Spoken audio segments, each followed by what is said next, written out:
कल हमने कुछ घटनाएं पढ़ ली थी, ठीक है। आज आगे की पढ़ेंगे हम, आज आगे की घटनाएं पढ़ेंगे। कल हमने जो चोरा चोरी घटना हुई, सविनय अवज्ञा आंदोलन, जो खेड़ा सत्याग्रह था, गांधी जी ने जो किया था, वो सारी चीज़ें पढ़ ली कि भारत में राष्ट्रवाद की घटनाएं कैसे कैसे आगे बढ़ रही थी। आज हम पढ़ेंगे 1931 से आगे जो घटनाएं कुछ बची हुई है वो। सबसे पहले देखना 1931 में गांधी इरविन समझौता व सविनय अवज्ञा आंदोलन को वापस ले लिया गया। देखो मैंने कल आपको पढ़ाया था कि गांधी जी आंदोलन कर रहे थे यहाँ से, जनता में भी आक्रोश था क्योंकि जो 1918 में प्रथम वर्ल्ड वार खत्म हुआ था, ठीक है ना। उसके बाद में क्या हुआ था कि उन्होंने जो कहा था कि हम स्वतंत्रता देंगे आपको, भारत को दी क्या? नहीं दी। तो भारत वालों ने विद्रोह किया था, आंदोलन बहुत सारे शुरू हो गए थे। तो उसी आंदोलन के जो उसका था, तो 1931 में क्या होता है कि वहाँ से इरविन आता है। कौन आता है? इरविन के बीच में, यहाँ से गांधी जी के बीच में, दोनों के बीच में समझौता होता है। क्या होता है? समझौता। ये समझौता कहलाया गांधी इरविन समझौता, ठीक है। गांधी इरविन आई है शायद, गांधी इरविन समझौता कब होता है? ठीक है, आपको याद रखना है 1931 के अंदर गांधी और इरविन के समझौता होता है। और इस समझौते के बाद जो सविनय अवज्ञा आंदोलन था उसको क्या कर दिया? बंद कर दिया कि अब ये आंदोलन आगे नहीं चलेगा। 1931 में महात्मा गांधी ने द्वितीय गोलमेज सम्मेलन में भाग लिया, परंतु उन्हें वहाँ अपेक्षित सफलता हाथ नहीं मिली। सुनो, 1931 में क्या होता है? द्वितीय गोल, चलो लिख देता हूँ हिंदी में, दूसरा गोलमेज सम्मेलन होता है। इसमें क्या होता है? देखो भाग कौन ले रहे हैं यहाँ पे? लेकिन इनको कोई सफलता मिली क्या? हाँ सुनो, चलो सुनो, इसमें क्या होता है कि 1931 में सेकंड गोलमेज सम्मेलन होता है, ठीक है। इससे पहले एक गोलमेज सम्मेलन हो चुका था। गोलमेज सम्मेलन क्या होता है? देखो गोलमेज मतलब कि गोल गोल मेज होगा ना, उसके चारों ओर बैठ के उनकी जो मीटिंग होती थी, इसीलिए नाम गोलमेज पड़ा है। पहले सुन लेना ध्यान से, गोलमेज नाम क्यों पड़ा? ये है कुछ नहीं, सिर्फ मीटिंग है। क्या है? मीटिंग। लेकिन इसमें क्या होता है? गोल बड़ा सा मेज होता है, मेज के चारों ओर भारतीय और अंग्रेज ये सब बैठ के, भारतीय सारे नहीं थे, कुछ भारतीयों को बुलाते, वो कुछ भारतीयों को बुलाते और बीचों बीच क्या होते? सारे बैठते, वो कहलाता है गोलमेज सम्मेलन। सेकेंड वाला कब? 1931 में। लेकिन गांधी जी वहाँ गए थे, लेकिन उनको कोई फायदा नहीं हुआ। अब क्या होता है? 1932 में महात्मा गांधी और अम्बेडकर के मध्य पूना पैक्ट हुआ। 1932 में यहाँ से कौन है? महात्मा गांधी। यहाँ से कौन है? भीमराव, हाँ DBRA, हाँ डॉक्टर भीमराव अम्बेडकर, हाँ DR अम्बेडकर, चलो DR अम्बेडकर, ठीक है, डॉक्टर भीमराव अम्बेडकर। अब होता क्या है कि इनके मध्य में पूना पैक्ट होता है। पूना के अंदर एक मीटिंग होती है, उसे कहते हैं पूना पैक्ट। अब ये मीटिंग क्या थी? ये जो डॉक्टर भीमराव अम्बेडकर है वो दलितों को लेकर, दलित यानी कि आदिवासी जो भी निम्न वर्ग के थे, उन सबको लेकर इनके क्या कि उनको लेकर अधिकारों का और सब मान्यता थी, मांग थी, ठीक है, आरक्षण वगैरह इनकी मांग थी। लेकिन महात्मा गांधी क्या सभी को समान मानने के पक्ष में थे, तो दोनों के बीच में एक समझौता होता है। क्या होता है? समझौता। वो कहलाया पूना पैक्ट। 1933 में चौधरी रहमत अली सर्वप्रथम पाकिस्तान का विचार सामने रखा।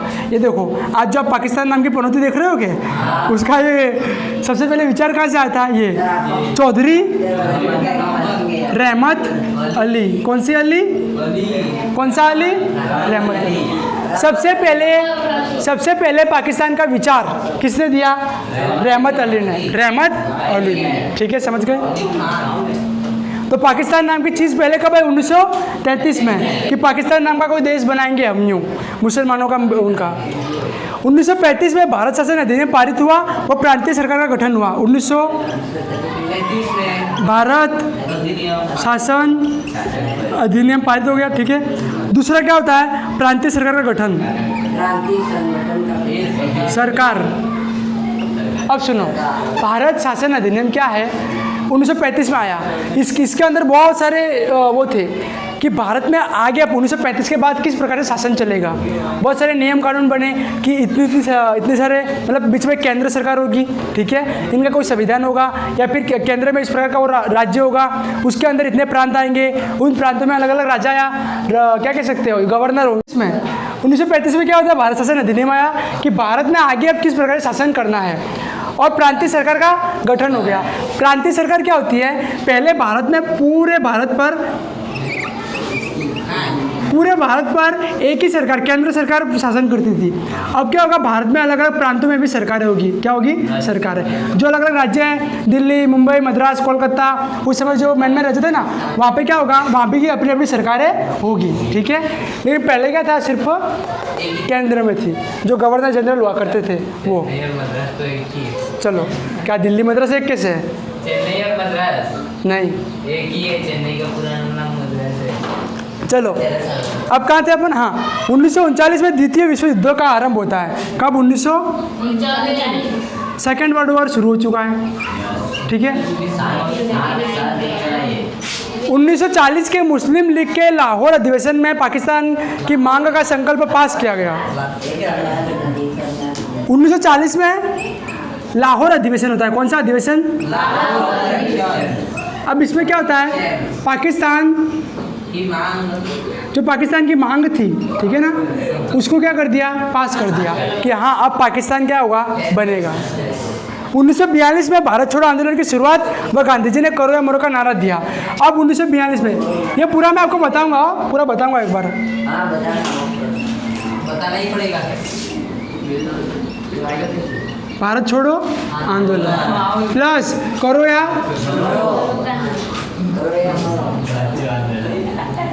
1945 में क्या होता है? अमेरिका ने जापान पर परमाणु हमला कर दिया और विश्व युद्ध समाप्त हो गया। देखो, अमेरिका, जापान, बस बमबारी लिख दो ना, बराबर है। नोट से सही बनते हैं। अब सुनो, 1946 में कैबिनेट मिशन, कौन सा मिशन? संविधान सभा के प्रस्ताव के साथ भारत आया। 1946 में कैबिनेट मिशन, CM यानी कैबिनेट मिशन, याद रखना है। Cabinet mission.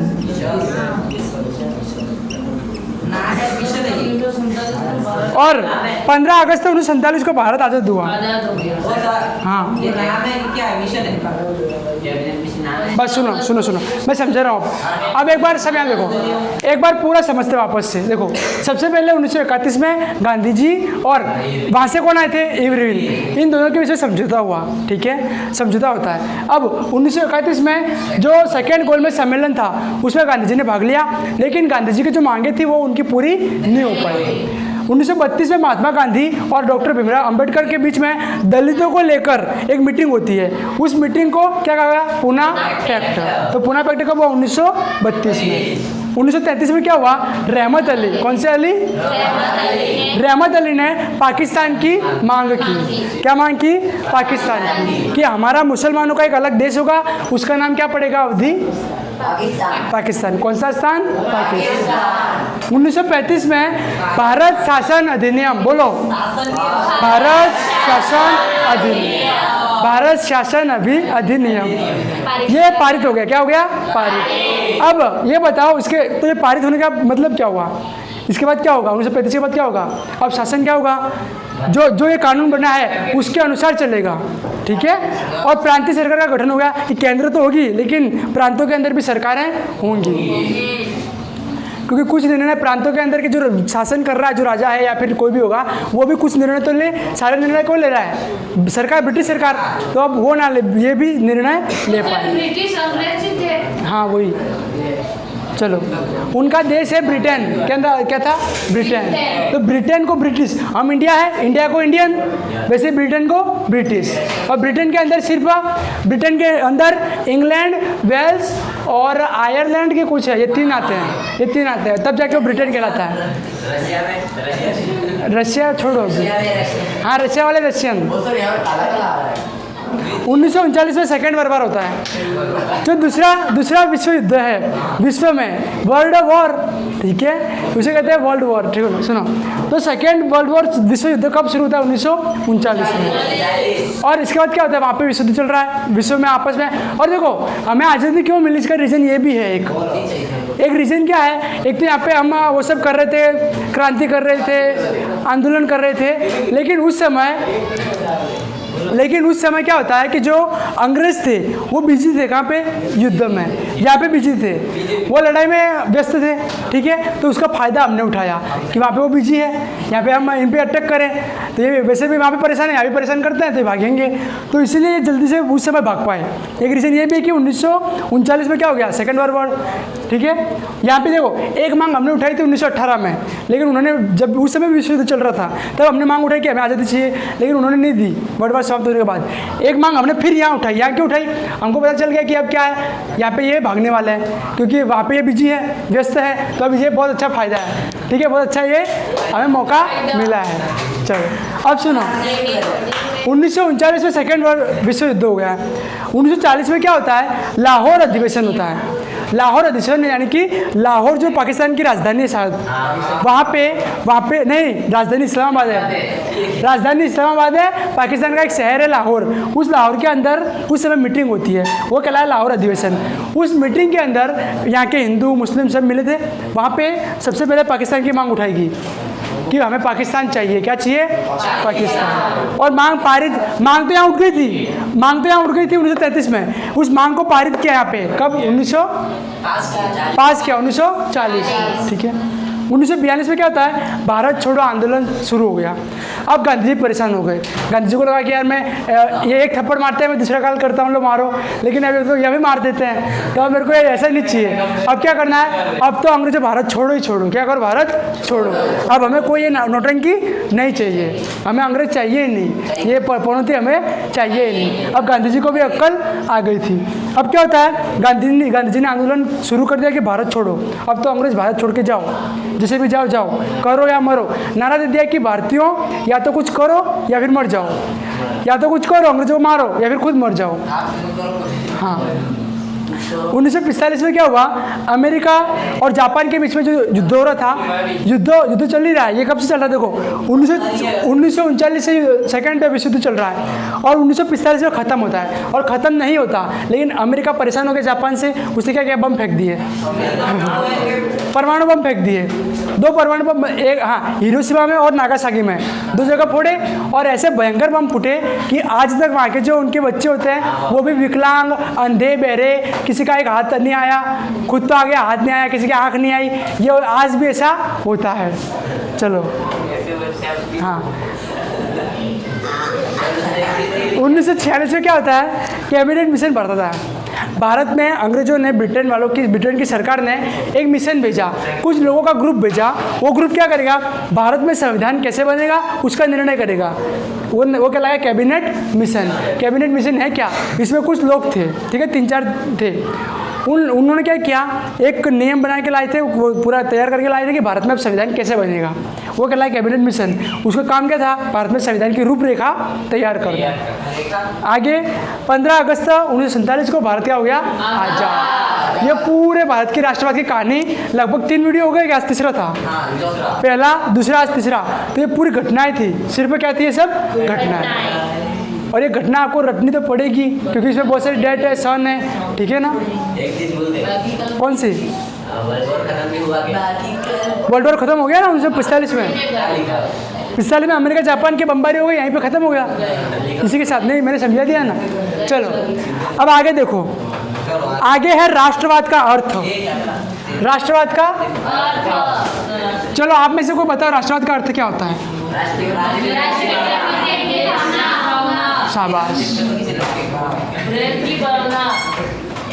राष्ट्र के प्रति प्रेम की भावना। देखो वही डेफिनेशन यहाँ पे दे रखी है कि अपने राष्ट्र के प्रति प्रेम की भावना, एकता की भावना, एक समान चेतना, ये सब क्या है, राष्ट्रवाद है। यह लोग सम्मान, ऐतिहासिक, राजनीतिक, सांस्कृतिक विरासत साझा करते हैं। कई बार लोग विभिन्न भाषाई समूह के हो सकते हैं जैसे भारत, लेकिन राष्ट्र के प्रति प्रेम उन्हें एक सूत्र में बांधे रखता है। मतलब नॉर्मल सा इतना ही है कि राष्ट्र के प्रति प्रेम की भावना, और वो भावना सांस्कृतिक, धार्मिक, राजनीतिक, भाषाई, इनके आधार पर हो सकती है।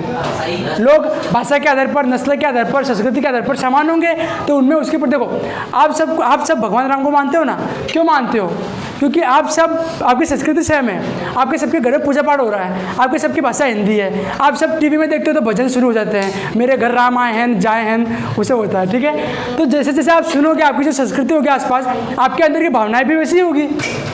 आप घर पे पूजा पाठ करते हो तो आपके मन में ऐसा है कि आज मैं बाहर जाके मंदिर जाके अल्लाह अकबर करूँ जोर से, होता है क्या? फिर तो वो जो पुजारी होगा वो लात मार के आपको अल्लाह अकबर कराएगा, ठीक है? तो ये क्या, ये भावना है। भावना कहाँ से आती है? अपने आसपास के कल्चर से, ठीक है? अब है राष्ट्रवाद को जन्म देने वाले कारक। सुनना, राष्ट्रवाद को जन्म देने वाले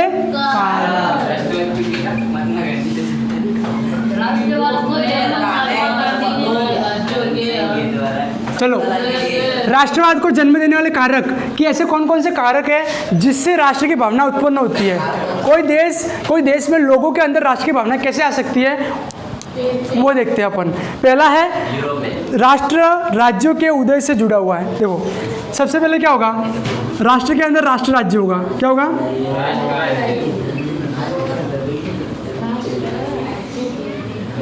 राष्ट्र राज्यों का उदय होगा, यानी कि उस राष्ट्र के अंदर बहुत सारे भाषा के आधार पर हो सकते हैं या फिर अलग अलग कुछ भी आधार हो सकते हैं। उनके आधार पर अलग अलग राज्य होंगे, उनके ग्रुप्स बनेंगे। क्या बनेंगे? ग्रुप्स, ठीक है? भाषा के आधार पर हो सकते हैं। अरे ग्रुप मतलब समूह, कोई भाषाई समूह होगा। देखो जैसे कि उर्दू समूह बन गया, हिंदी, कल्चर के आधार पर, धर्म के आधार पर ये सब बनेंगे। पहले पॉइंट है क्या बनेगा? राष्ट्र राज्यों का उदय हुआ। सेकेंड, भारत वियतनाम, ठीक है ना? तो ये घटना हुई कहाँ थी? यूरोप में। राष्ट्र राज्य मतलब जो राज्य अलग अलग थे, पहले पूरा यूरोप था। यूरोप के अंदर अलग अलग भाषा के आधार पर, कल्चर के आधार पर क्या हुए? बहुत सारे राज्य निकले, जर्मन, फ्रांस, इटली, ये सब बने ना। ये सब कहाँ हुआ था? यूरोप में। कहाँ हुआ? यूरोप में। और भारत में कैसे हुआ? भारत, वियतनाम, ये से देखो, वियतनाम और भारत क्या थे? ऐसे राज्य थे, ऐसे देश थे जिन पर अंग्रेजों का शासन था। किसका? अंग्रेजों का। और ऐसे देश जिन पर कोई दूसरा देश शासन कर रहा हो वो कहलाता है उपनिवेश। क्या कहलाता है? वियतनाम एक देश है। हाँ, वियतनाम नहीं है पर नक्शे में कहा वो मुझे ध्यान नहीं आ रहा है, लेकिन है। अरे है यार, वियतनाम शायद एशिया में या यूरोप में? एशिया में नहीं। चलो कल बताता हूँ मैं देख के, आज ध्यान नहीं आ रहा है कहाँ पे है वो। सुनो, लेकिन ये ऐसे देश है जहाँ पे क्या होता है? अंग्रेजों का शासन था पहले, तो ये क्या थे? उपनिवेश, ठीक है? उपनिवेश क्या होता है? कोई देश है, क्या है? कोई देश, वो देश दूसरे देशों पे शासन करके बैठा है, उनके संसाधनों पे अधिकार करके रखा है, उनकी राजनीति में अधिकार कर रहा है, राजनीति में दखल अंदाजी कर रहा है, तो वो कहलाएगा क्या? ये वाले कहलाएंगे उपनिवेश। क्या कहलाएंगे? उपनिवेश। ये समझ गए आप? तो भारत में क्या हुआ? भारत पहले क्या था? उपनिवेश था। तो उपनिवेशवाद विरुद्ध आंदोलन से जुड़ा है। तो भारत में क्या हुआ? उपनिवेशवाद विरुद्ध आंदोलन हो गई। उपनिवेशवाद विरोधी आंदोलन। इसका मतलब क्या हुआ? यूरोप के अंदर राष्ट्रवाद का उदय कैसे हुआ? उसके अंदर क्या हुआ कि बहुत सारे राष्ट्र राज्य बने, अंदर बहुत सारे राज्य बने, आपस में लड़ते रहे। उनके लड़ने से अलग अलग समूह बने। जो समूह ज़्यादा ताकतवर था वो समूह फिर क्या हो गया? वर्चस्व बढ़ा। और ऐसे करके जो उसके साथ में मिले उन सब ने क्या बना दिया? एक राष्ट्र बनाया। तो ऐसे जर्मनी अलग बन गया, फ्रांस बन गया, ब्रिटेन बन गया। लेकिन भारत में ऐसा था क्या? नहीं, भारत में क्या था? अंग्रेजों का शासन था। तो इनके खिलाफ आंदोलन हुए, उस आंदोलन से राष्ट्र की भावना उत्पन्न हुई। भारत में ये हुआ है। भारत में हिंदू, मुस्लिम, सिख, ईसाई सब मिलके किसके खिलाफ लड़े? अंग्रेजों के। यहाँ पे कोई स्पेशल भाषा के आधार पर अगर यहाँ पर भी अगर राष्ट्र राज्य वाला कुछ कॉन्सेप्ट आता तो अभी क्या होता? गुजरात अलग देश होता, राजस्थान अलग देश, पंजाब अलग देश, हरियाणा अलग देश, ठीक है? नीचे तमिलनाडु अलग देश। क्यों? क्योंकि सबकी भाषा क्या है? अलग है। धर्म भी अलग अलग, कल्चर भी अलग अलग होते हैं, ठीक है? जातियाँ भी इतनी सारी, यहाँ पे हजारों जातियाँ हैं, ठीक है? तो बहुत सारे देश बढ़ जाते हैं। लेकिन क्यों नहीं? देखो सुनो, आज भारत, अगर आप कहते हो ना अंग्रेज आ गए थे, अंग्रेज ने ये कर दिया वो कर दिया, लेकिन अंग्रेजों का बहुत बड़ा हाथ है कि भारत आज एक होके बैठा है। मैंने हाथ बोला, पैर नहीं बोला। सुनो, अंग्रेजों का आज अगर भारत एक होके बैठा है ना तो इसमें बहुत बड़ा हाथ किसका है? अंग्रेजों का। अंग्रेजों का क्यों? अंग्रेजों का क्यों है? क्योंकि अंग्रेजों ने भारत पर शासन किया तो भारत ने उसका विरोध किया। भारत की जनता चाहे हिंदू हो, मुस्लिम हो, कोई भी जाति, कोई भी धर्म, कोई भाषा हो, सब ने मिल के उसका विरोध किया। तो सबके प्रति, सबके मन में भावना किसकी बड़ी? प्रेम की, देश के प्रति प्रेम की, कि हम सब ने मान लिया कि हम सब क्या है? भारतीय है। हम सब का टारगेट कौन थे? अंग्रेज। हमें ऐसा कुछ नहीं दिखा कि मेरी भाषा ये है, मेरा धर्म ये है, मेरा राज्य ये है, या फिर मेरा राज्य राज्य ये है, मेरी भाषा ये है, ये सब हमें दिखा क्या? नहीं दिखा। हमें सिर्फ दुश्मन एक ही दिखा, कौन दिखा? अंग्रेज। इसीलिए हम सब मिलके आज भारत में सब एक होकर रह रहे हैं। इसका रीज़न अंग्रेज भी थे। अगर अंग्रेज नहीं होते क्या तो उससे पहले जो हो रहा था कि राजस्थान वाले वहाँ लड़ रहे हैं, गुजरात से लड़ रहे हैं, गुजरात वाले एमपी से लड़ रहे हैं, और राजस्थान के अंदर भी मेवाड़ वाले मारवाड़ से लड़ रहे हैं, ऐसे ही बटे हुए थे।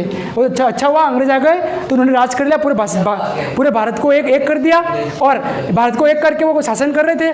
लेकिन फिर हमारे अंदर भावना आ गई कि ना, भारत हमारा है, अंग्रेजों का नहीं है। फिर हमने मिलकर अंग्रेजों के खिलाफ लड़ाई लड़ी। नहीं तो अंग्रेज नहीं आए होते कि आज बहुत सारे देश हो चुके होते।